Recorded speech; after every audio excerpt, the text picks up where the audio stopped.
Class, welcome back to another edition of Stanford Code in Place. This is section number 2. Last week you learned about Carol, that little robot that you could drive around using move, turn left, and pick up beeper and put beeper. Well, the good news is if you didn't get all that done, it's okay because we're going to start from scratch again this week learning about using Python, which is basically the same as you learned in Carol, but it's got more features. So, in case you didn't already learn from last week, so there are two places that you need to be spending your time. One is this EdSTEM web page here, and this web page is going to have all of your information, and it's a forum for people to exchange information back and forth.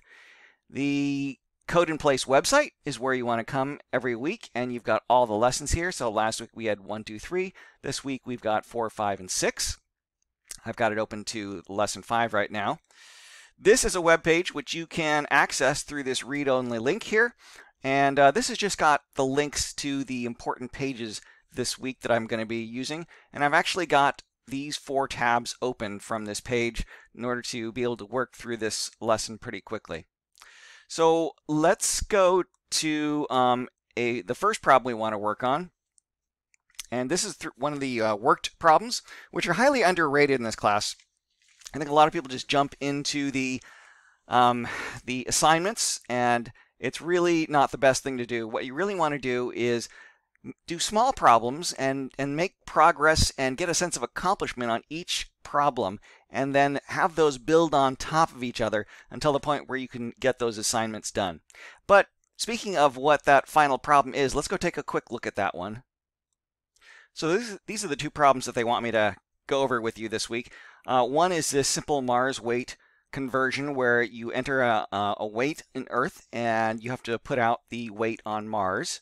And then the next one is the 8-ball question, where what you have to do is ask a question, ask the user to input a question, and then you return a random answer. So it's not as complicated as it sounds. Basically, you're going to be outputting a random result. That's the simple way to put it. So as we go through these problems, you'll see how the problems that we're going to go through are going to apply to how to do these two types of problems. But let's go back to the problem that I wanted to show you first, and I'll just show you that this problem. Oh, actually, before I do that, I almost forgot. So let's go over to what's called the Python Tutor. It's a special website, and they wanted me to teach you about variable assignments, and that's a good thing to do. So I'm going to paste in some code. Just a second. This code is actually available at the bottom of my week 2 cheat sheet. So I'm going to paste in this code, and I want to go through variables. What are variables and how to use them? What's the difference between assigning and referencing? And what happens when you start doing a few more complicated things? So variables are simply names that we attach to things. And I can actually, in using this Python tutor, can actually show you an execution of what's going on here. So we've got num equals 10. So num is the name of a variable. And let's, I have to scroll down a little bit to start stepping through this. So let's just start stepping through this. So when I execute num equals 10, there is a little box that gets created for num, and it actually, in this case, it just draws it as 10, but really it's actually pointing using a pointer. If you know anything about some other languages, it's actually using a pointer to an object that holds 10, and it actually tags it as not just 10, but it tags it as an integer. We can create another number here, num2, and again, it creates a little box that we call num2, and it points to 100, and it's also tagged with an integer. Let's try adding 2 of these. So what it's going to do when it looks at num, so the technical value for this is L values and R values. So when something like num2 is on the left-hand side, we call it an L value because you're assigning into it. When it's on the right-hand side here, we call it an R value. And that's a technical term you don't need to know for Stanford Code in Place, but it might help you later on. And so when it's on the right-hand side, it's an expression. And an expression just means something that Python can evaluate. So we evaluate this expression num2 as just by simply looking up that box that we created for num2 and see what's in it, or really pointing to it. So it's going to be 100. And then we look up what is in the box we called num, and it's going to be 10. and then it adds the two of those together. Also, I want you to note that this plus sign here doesn't always mean mathematical add. The plus sign could mean different things for different types, and we'll get to that in a minute. So, but in the case where both of these boxes are integers or floats, it's going to mathematically add them. So I'll click over next, and you'll see that it creates a new box called sum, which has the value 110. So we can print that out, and I'm going to have to scroll back up to show you the value. So now you can see that value is 110. Now we can also, I said that every box is actually tagged with its type. So these are all tagged as ints, but sometimes we actually want it to be a float. So we can actually convert it between an int and a float. A float means it's a floating point number. So it's something point something something. And otherwise, when we just have a whole number, it's assumed to be an integer number. So we're going to convert sum, which is an integer, to a float. And we're going to assign it to the same variable. And this is something you can do in Python, but you cannot do in many other languages such as Java. And that's because Python will tag these things. It's going to tag it with an integer in this case, but you can change the tag. So it's actually going to change the tag to be a float. So let's go ahead and step into that. And now it's actually 110. And this particular Python tutor doesn't show it, but it actually changes it from an int to a float. And now it knows it's a float. So let's go ahead and print that out. And now you'll notice that when we print it, it actually puts the 0.0 there. And that's because it knows that it's a float, and therefore it wants to indicate to you it's a float, even though there is nothing after the decimal point, by printing that 0.0. So can we convert from a float to an int? Well, yes, you can. So let's convert that sum, which is now a float, into an int. Step over that, and now you see that it's only 100 or 110, and then we can print it out, and it just goes back to the 110. So we can do this with strings too. So we create a little variable box, and we call it first, and it contains the string John. We can create another one with dough. Now what happens if I sign first to be Jane? So what you're going to see here is John is going to get updated with Jane. Now another thing to note is what happened to John. Well, John is actually still out there, and there's a process called garbage collection. That's actually an actual technical term, which goes and cleans all of these things up later. And that's actually one of the reasons why Python isn't the most efficient language, because it needs to keep on cleaning up stuff later. But it's not something you need to worry about. It's just something that you'll need to know if you really get into Python. So we have first and we have last. Now it says Jane Doe. So here I'm going to have first. So it's going to pull that Jane out of there. And it's got last, so it's going to pull Doe out of there. What is this plus sign going to do? So I mentioned that plus isn't always mathematical plus. It can be anything depending on what the two types are. And in this case, plus, for plus, it looks, okay, well, if I've got a string here and a string there, it actually concatenates, which is just a fancy word for sticks together those two strings. So it's actually going to put Jane and Doe together. And let's print this out. So it prints out Jane Doe. Now you notice there's no space there. So concatenation doesn't add in a space. If you want a space in there, you have to add it yourself. And we'll show you that later in the class as well. So what happens if I set first to be last? So now you see that first, what happens is that it looks at last's box, pulls out Doe, and it sticks it into what first is pointing to. So now both first and last point to Doe. And you should wonder what happened to whole, which was first and last concatenated. Well, it doesn't change whole. So whenever we assign something into a string, it's fixed. It doesn't matter what happens to the things that went into that before. It doesn't matter. It's fixed. It's not going to change. And there's a technical term for this called immutable. In Java and in Python, strings are immutable. You cannot change a string. So once whole is set to Jane Doe, it's never going to change. So let's go ahead and print that. And now we're going to do a different one. So this case, first is going to pull out the string Doe. Sum is going to pull out 110. Now what's going to happen when plus sees a string and a number? Well, it's not going to like it. So let's go ahead and step into that. And now we've got an error. Let's see, does it show the error?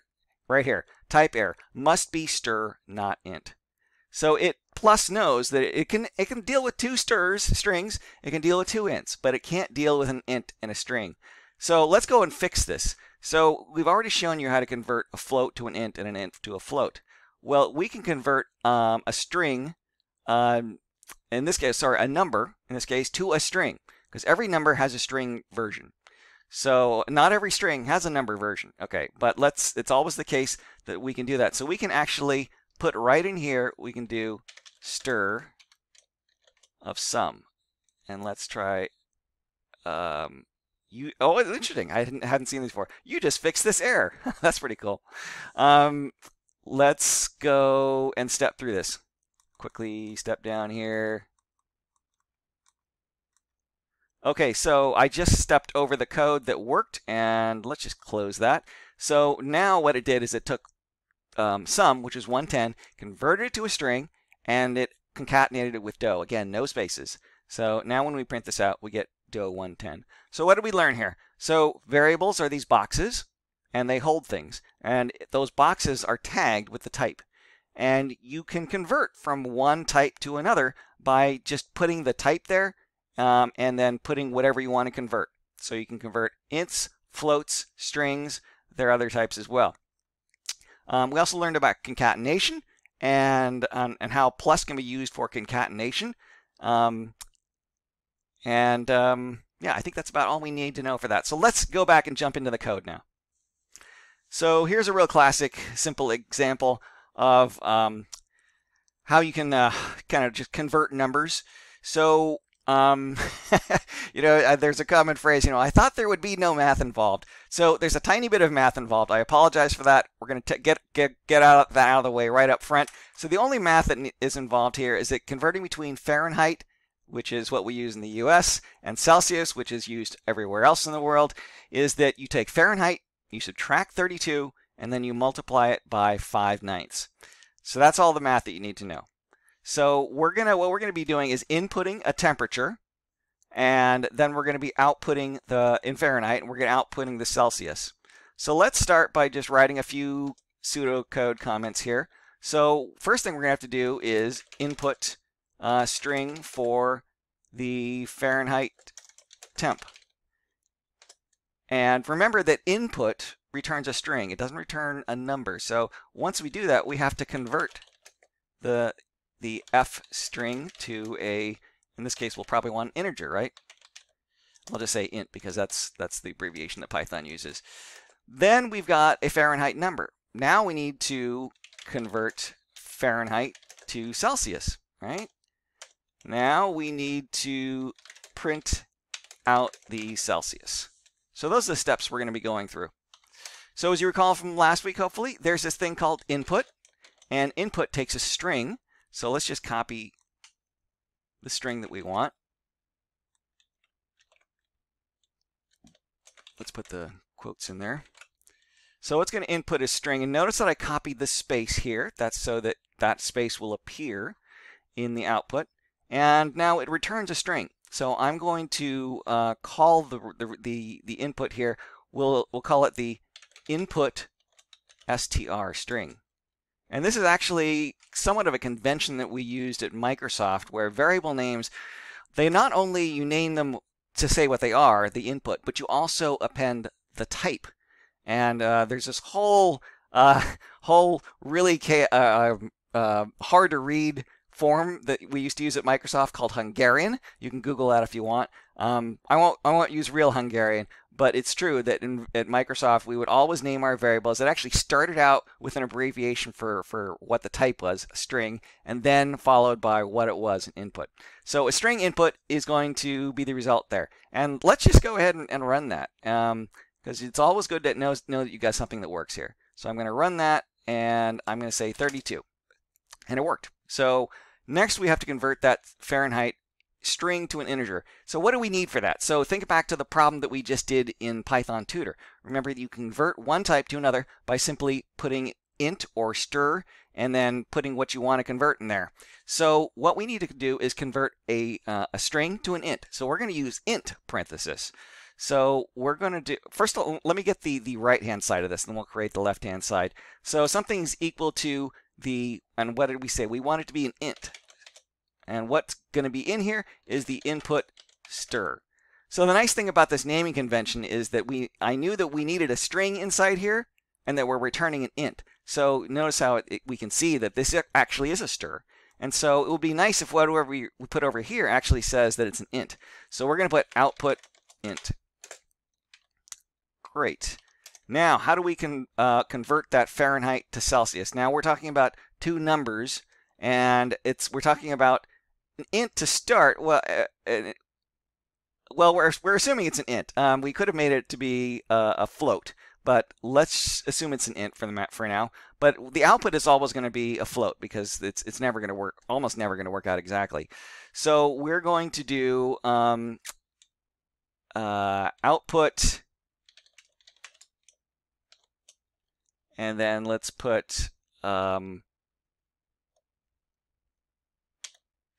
float equals, and then we need to convert from the input to the output. So we could just do this. We could just say, oh, sorry, you know what? I just realized it's not the output int. Actually, this is still the input int. So we want to have the input int, that's what we're going to start with, times, minus 32, and then times 5/9.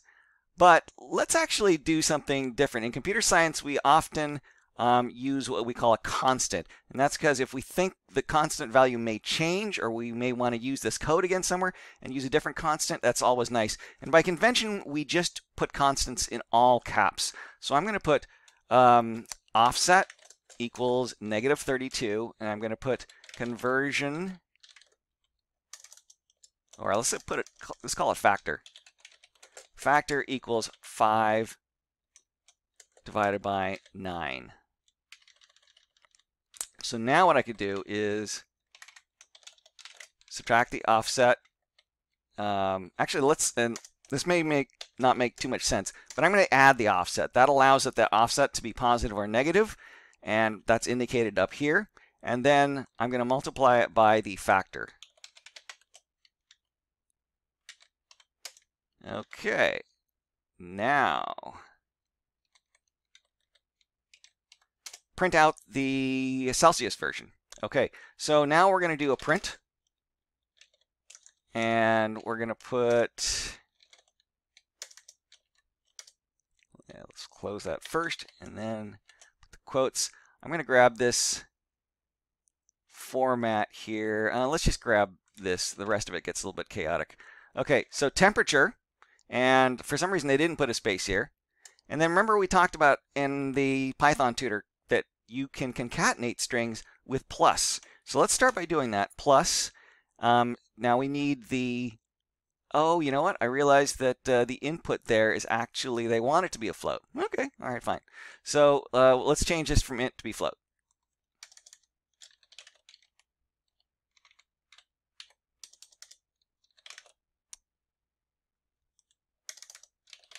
So it's going to be a float. So it's going to be, and you notice how I figured out it was a float. It's because it's got that decimal point there. So let's put the input, and we don't want the input float. We actually want the input stir. So let's add that on, and then there's going to be an F space equals, and then we're going to concatenate on the Celsius amount. So that's going to be the output, float, and then concatenate on C. All right. Now there's actually another error in here. Did you guys already see it? Let's see. Let's go ahead and run it. Let me put in 212 in Fahrenheit. 212 in Fahrenheit. Okay. So can only concatenate stir, not float. And that's right. This doesn't actually point. Oftentimes the compiler will point to where the error is in the line. So the problem is that we need a stir, and we put in a float, and we should have known that because it says float. So we could have another line in here that converts the float to a stir, but instead of that, let's just go ahead and put that right here. You can actually, so this a Python expression can actually contain a function call. So we can put right here, we need to convert this to a str. So all we do is just say str. Close that up. And I want to show you one other thing. So, well, let me show you two things here. First, let me take out this space here, and let's see what happens. Let's go ahead and run that. 100 or 212, sorry, 212 Fahrenheit is 100°C. Okay, so what the code worked, but what I wanted to point out is that so I forgot the space there. There's another thing that you can do with print, and that is you can actually have multiple arguments to print. And when that does that, it automatically adds a space in. So if I just change that plus to a comma and run this, 32, now we get the proper spacing. So that's just something else you learned about print, is that if you can put multiple arguments, and I don't think there's a limit, as many as you want with commas, and those will automatically add a space. So that's something else. All right, so that's Fahrenheit to Celsius. Let's go take a look at our next problem. I want to look at dog years. So dog years, what you do is a similar kind of problem, you input the age in human years, 10, and then you output the year, the dog years. So you notice that this is a lot very similar actually to the last problem, right? But it's got a different conversion. So let's see what we can do about using that code. And this is the real exciting part of computer science. You can reuse things if you design them properly. So let's just grab all of this code here and see what it is that we can reuse. So let's go to dog years. Replace it in here. Okay, so what can we reuse here? So we are entering an empty, the input string, instead of the Fahrenheit temperature, this is actually going to be dog years. So let's replace this string.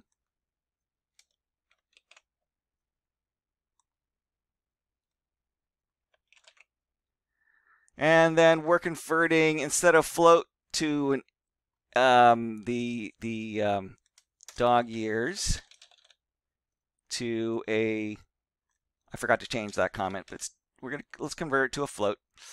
And then we're gonna convert the dog years to human. And in order to do that, we need to change these offsets. So we learned that it's every dog year is 7.18, sorry, every human year is 7.18 dog years. So there's no offset, but the factor here is 7.18.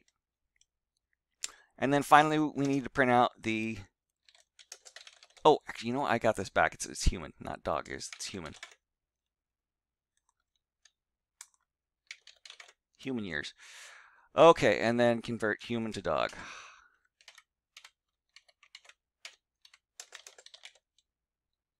All right. So let's see what happens here. Okay, enter years. So 10 years in human years should be, oh, okay, so I forgot to change the print statement. That's easy enough. So let's do that's. And you notice that this print statement isn't as complicated as the other one. So instead of all this, all we need is the output float. And then replace this with in dog years. Okay, let's try that again. And let's try 50. I think this dog's gonna be pretty old. Okay, so we have to convert the output float to a str.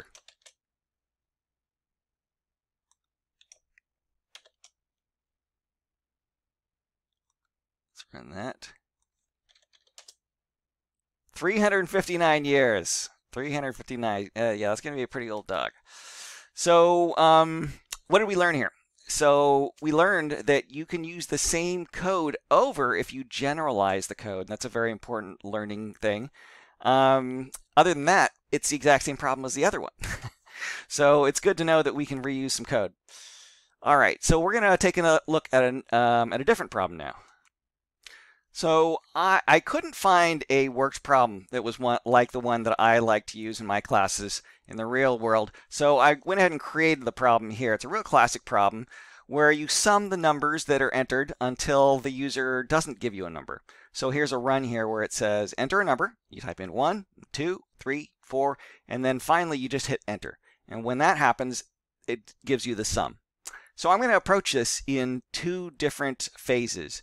First, we're just going to use a for loop to show you how the overall process works. So I'm going to do, since I know I'm going to do this two different ways, I'm going to actually call a function here. I'm going to call it for sum, and then let's define that function.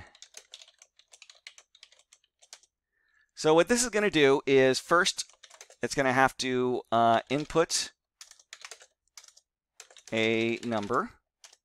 And then it's going to have to add to sum. And then we're going to have a loop around this, right? So loop for, let's say, 4 times.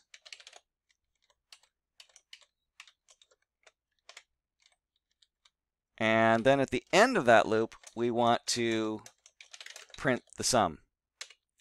And there's one other thing that you may have noticed, which is we're going to have a, how are we going to do this? Well, we need a sum, right? We need a sum that's going to start with 0. So initialize sum to 0. Does that make sense? So we're going to initialize the sum to 0. We're going to loop 4 times. We're going to ask for the number, add it. Ask for the number, add it. Ask for the number, add it. Ask for the number, add it. And then we're going to print out that number. So let's go ahead and create a variable. So we're going to call it sum. And I won't bother, since these are all ints, I'm not going to bother with calling it something. Sum underscore int. Sum equals 0. I'm going to loop for 4 times. Remember, we learned about for loops. So you can say for I in range. I hate using I, but whenever it's just a simple index variable, it's okay. Normally, your variables should be longer. It should be more descriptive. And we're just going to do it 4 times. And being a Java guy, I'm always forgetting the colon. Input the number. So let's do an input. And let's just grab the string here. Enter a number. And then what are we going to assign this to? Well, we're going to have to add it to the sum. So I could create a new variable for this number, but you can actually put this whole thing on the right-hand side of a larger expression. So you can say sum equals sum plus the input a number. So what that's going to do is it's going to take whatever the value of sum is. So in the first time it comes through the loop, it's going to be 0. It's going to take that. It's going to also go out and ask for the user's new number. It's going to add the two together, and then it's going to store it back in sum.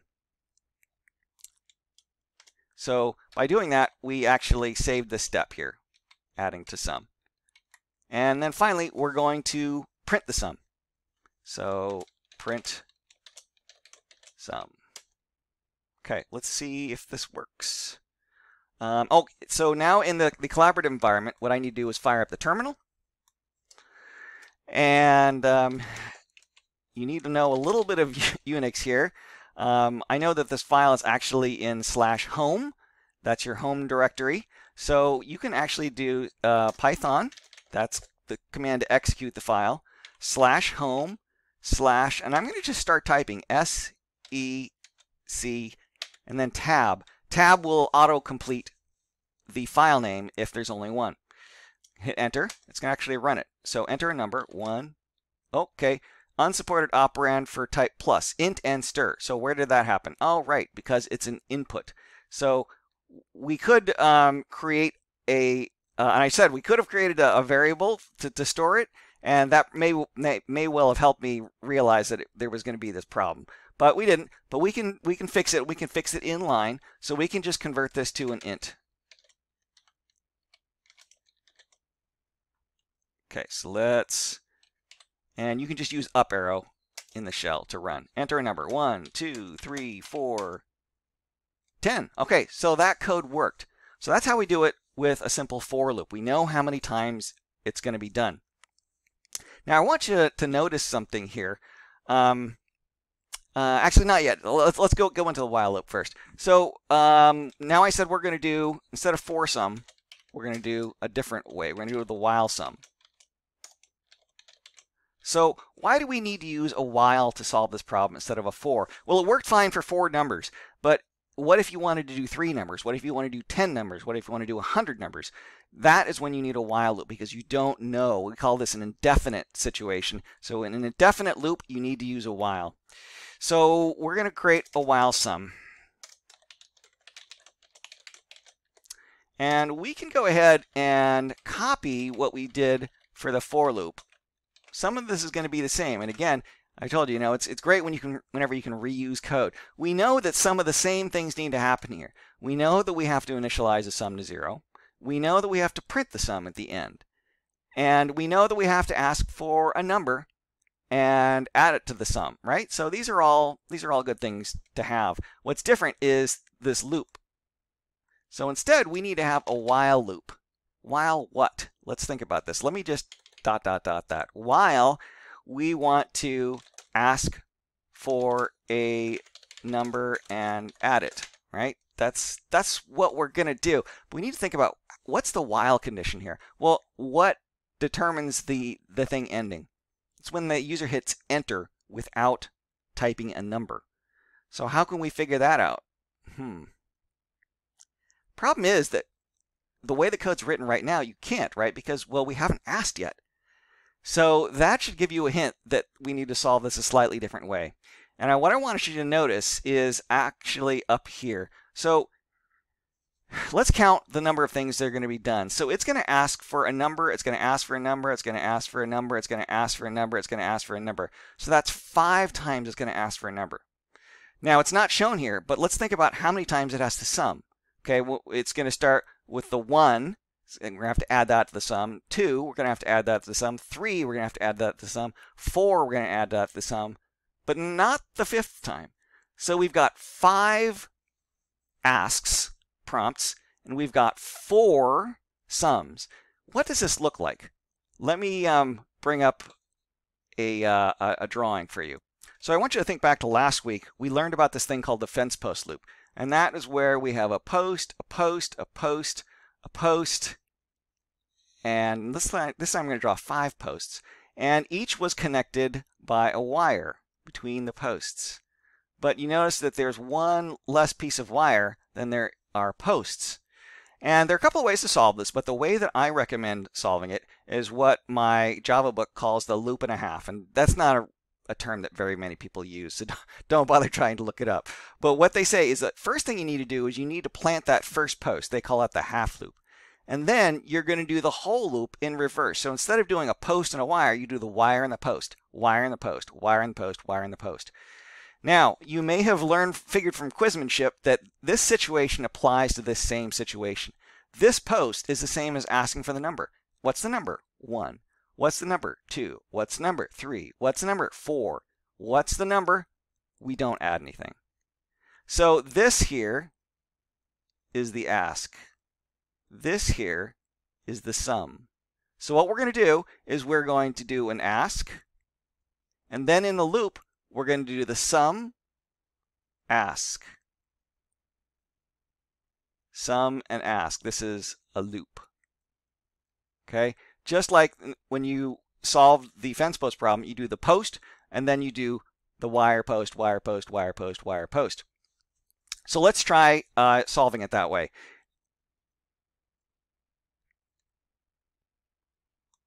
And I also want to point out that this is new material that you've never seen before, so don't feel at all bad if you're confused by it, because this is the first time you're seeing it. The important thing to recognize is, when do you have a fence post problem? You've got n things and n minus 1 things in between them. When you have that situation, you're going to need, or I should at least say, you can solve it with this loop and a half type solution where you do the post first, and then you reverse the order of things. So let's go ahead and do that, though. So we're going to say while, we're going to have to do the half loop. Or let's call it the initial post. I mean, that probably makes more sense to you people. Initial post. So the initial post is what? It's ask. And so that's going to be int, and this is where I'm going to regret not going ahead and doing it the longer way. So let's say it's the num equals of that input. Now the while, this is going to be the wire and next post. What does that mean? The wire is equivalent to doing that sum, and then the post is again ask. So what we're going to do is replace this while. What is the while condition here? So the while condition is while the oh, you know what? And I'm gonna regret not doing it even simpler. So what we really want to do is not take the int yet.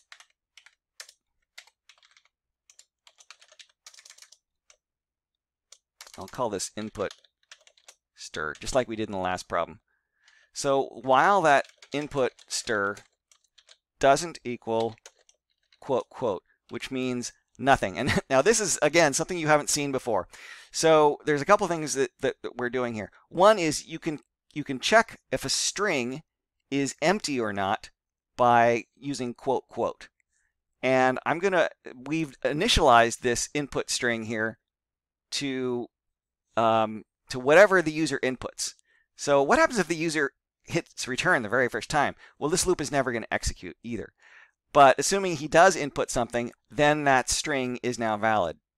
When the user hits enter without typing anything, the string that comes in is nothing, and we characterize that by two quotes with nothing in between. So while the input string isn't empty, we're going to do the sum. So we're reversing this now. And then we're going to ask again.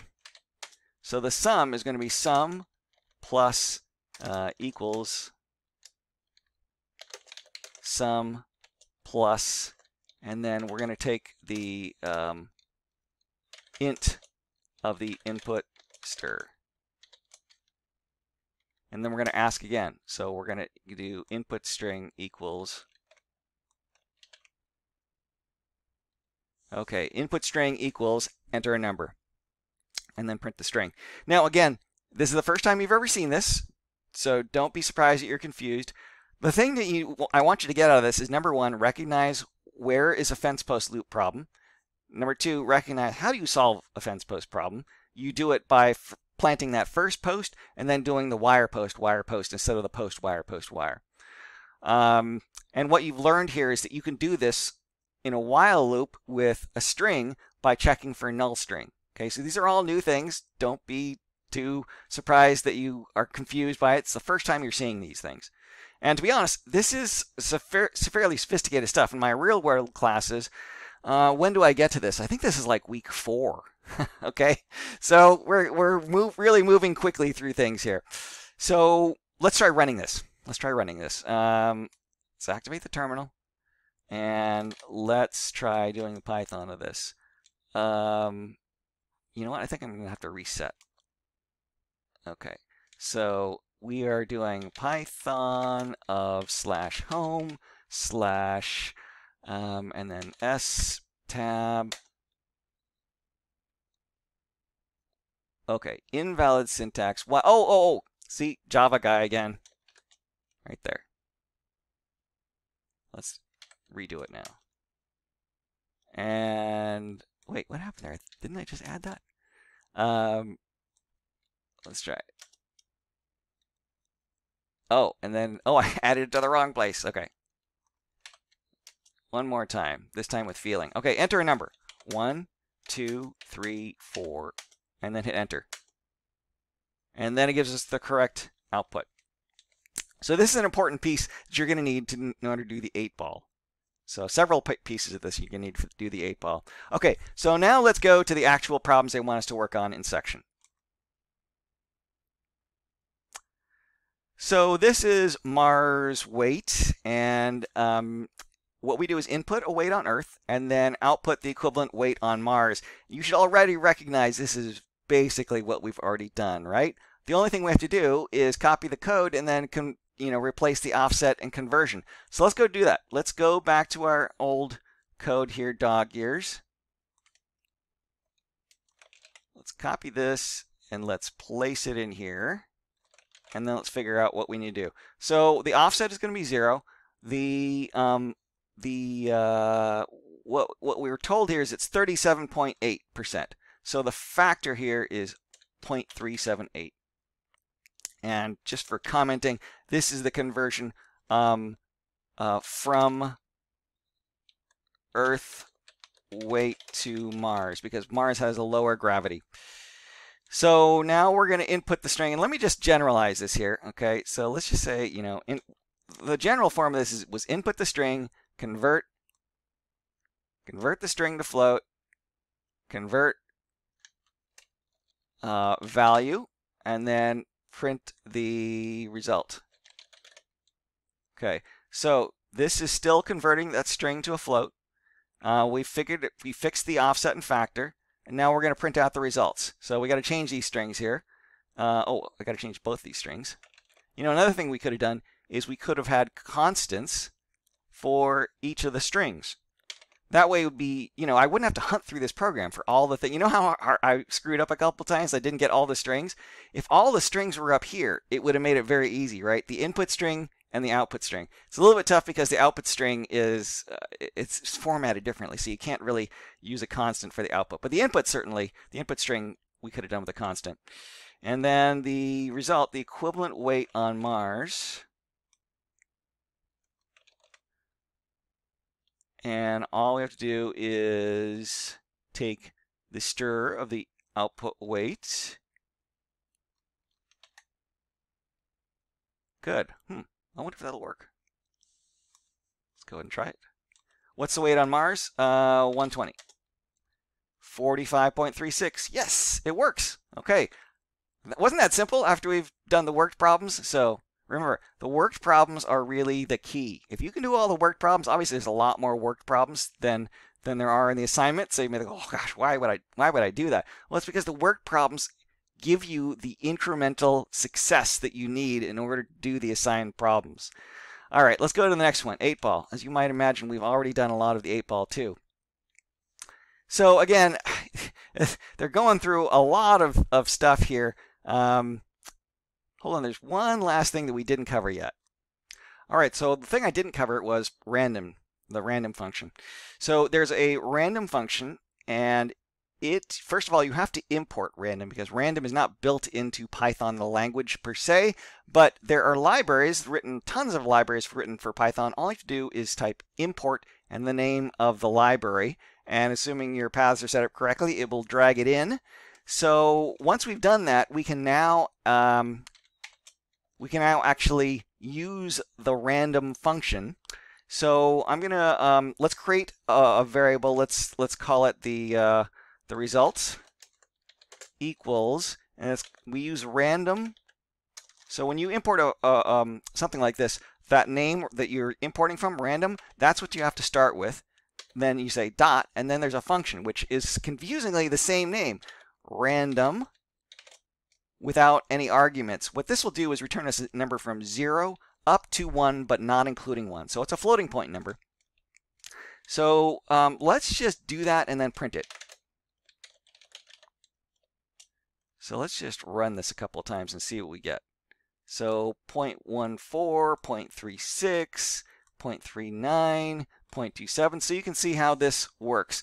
And the point of this exercise is to keep on flipping a coin. So what let's do, let's do it once first. Okay, let's just flip the coin once. So we've already got the result here. And then instead of just printing that number, we're going to print either heads or tails. So what we need to do is if the value is less than half, print heads. Otherwise, print tails. So if the result is less than 0.5, print heads. Otherwise, we're just going to, we can do an else, print tails. So you don't have to use, in fact, let's do it without else. Okay, let's start, the simpler way is just to do it without else. So, no, actually we can't, right? Because if we didn't have the else, it would print heads and then tails. Well, let's see what that looks like. Print tails. Oh, yeah, this is just an indent wrong. Okay, let's see what this looks like.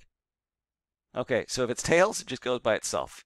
Tails, come on, randomness, give us heads. Heads and tails, right? So we're going to do the else. Now let's try it. Tails, heads, tails, tails. Okay, good. That looks pretty random. So now let's try it a bunch of times. And why don't we go ahead and put this into its own function? Actually, I don't need to do anything. I'm just going to put it in a function. Let's say def flip. So that's a function flip. And then first let's do it 10 times. For I in range 10 flip. Let's just run it 10 times and see what we get. Oh, Java guy, almost forgetting colons. Okay, so it's not very random, is it? It's a lot of heads. That looks better. That looks, yeah. Okay, so sometimes it's, oh, that's terrible. So sometimes it's, the truth is that Java's, or sorry, Python's randomness function, either of them, they're really terrible. Okay, so don't be expecting that it's really going to be random. Okay, so we've done it for 10. Let's see. Yeah, you know, it's probably. I'll show you this. I'll show you this. You don't have to do this, but this is another cool thing you can do. While one. What is while one going to do? It's going to always be true, so it's just going to go forever. It's going to keep on flipping. Look at that. And we can stop it, and then we can take a look at a long run here. So you don't need that for the assignment, but it's something that actually comes in handy quite a bit. All right, so now you know how to use random, okay? So let's go back to the 8-ball. So what we're really doing here is just randomly spitting out one of these results. So let's create a function just like we did before to give a result. And all this is going to do is print out a result. Let's just, let's go ahead and copy the code. It's a random result. So let's go ahead and copy the code that I did for here.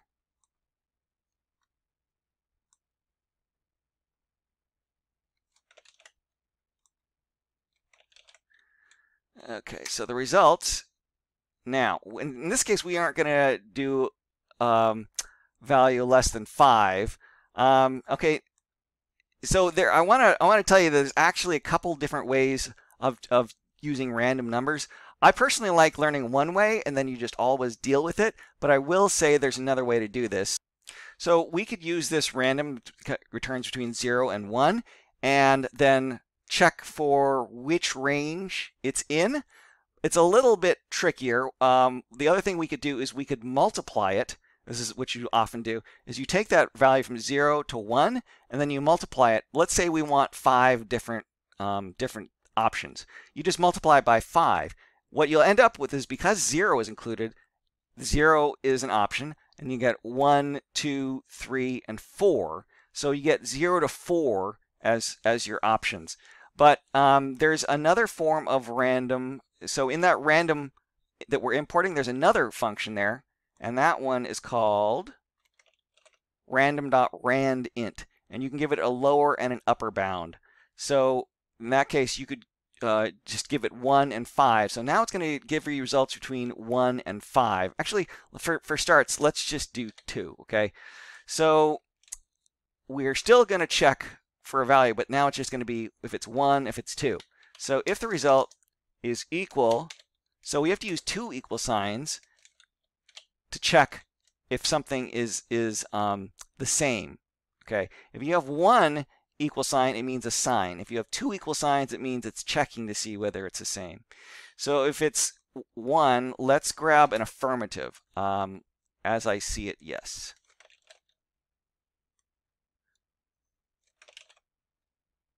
Okay. Now we had the else before because we didn't want to print. We didn't want to print both. The other thing we can do, there is an else if clause, but we haven't learned that yet. So what we're going to do is we're just going to have other print statement if statements. So if results equals 2, let's print out a negative case. Don't count on it.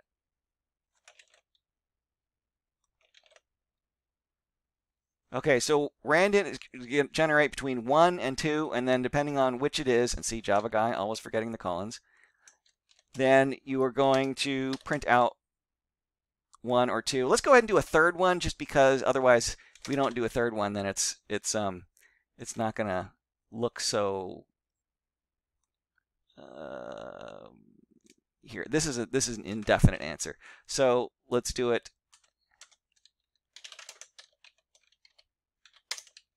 A third option, and let's copy this and replace it with 3. Okay, so there's a third option. So this is give result, and let's just try calling it once.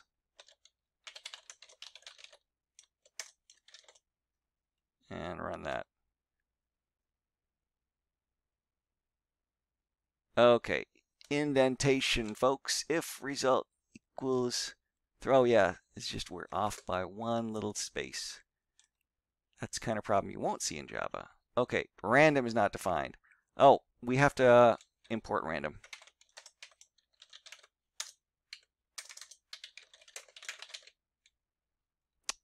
Let's run that.